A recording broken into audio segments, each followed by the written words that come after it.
ના ગૌરક્ષકનો મામલો। સાવલી તાલુકાના ગૌરક્ષક કે 2 દિવસ પહેલા વિડીયો કર્યો હતો વાયરલ। સાવલી તાલુકાના ગૌરક્ષક અજયસિંહ ચાવડાએ પોતાના જીવનું જોખમ હોવાનો વિડીયો સોશિયલ મીડિયામાં કર્યો હતો વાયરલ। 4 જેટલા કસાઈઓ છેલ્લા ઘણા સમયથી ગૌરક્ષક અજય ચાવડાની રેકી કરતા ફરિયાદ વિડીયોમાં કર્યો હતો ઉલ્લેખ। ગૌરક્ષક અજય ચાવડાએ 4 કસાઈઓ સામે કરી હતી પોલીસ ફરિયાદ।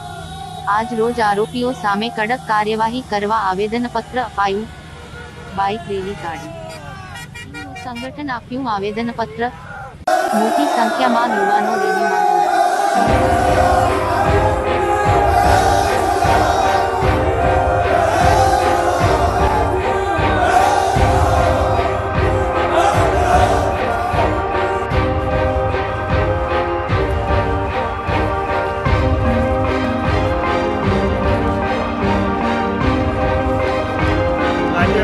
અજયસિંહ ચાવડા જે ગૌરક્ષક દળના આગેવાન છે તેઓને વિધર્મી દ્વારા ઘાતક હથિયારોથી તેમના ઉપર ઊભા રાખીને ધમકી આપવામાં આવી છે અને તેમને મારી નાખવાની ધમકી આપી છે। અત્યારે તેઓ ગૌરક્ષક સેવામાં અગ્રેસર રહીને ગાય માતાનું રક્ષણ કરે છે અને તેઓ તેમના ઘરના મોભી છે। અત્યારે તેઓ ઘરથી બહાર છે અને જો તેમને ન્યાય નહીં મળે તો અમે મામલતદારશ્રીને આવેદન આપશું અને મામલતદારશ્રી જો આવેદન નહીં આપે તો અમે આગળની કાર્યવાહી ચક્કાજામ કરીશું, સાવલી બંધ કરીશું તથા તેમાંય અમારું નિરાકરણ નહીં આવે તો અમે આત્મહત્યા પણ કરવા તૈયાર છીએ।